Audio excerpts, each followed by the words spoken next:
Hello हाँ जी। किदा को आया पसंद फर्नीचर कि नहीं? मैनू ना बैड बड़ा ही पसंद आया। वाह जी वाह, बड़ा प्यारा वा जी बैड।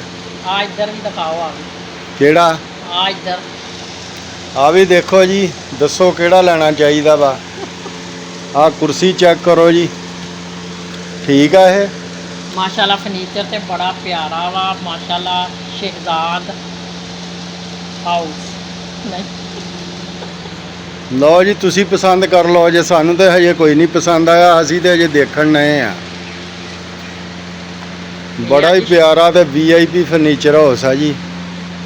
शहजाद मियाँ शहजाद साहब दा जी 371 वाले दा।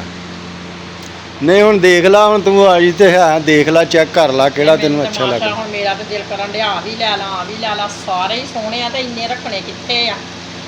ते रख भी लांगे, केड़ी गल आ। नहीं नहीं सोहणे माशाल्लाह।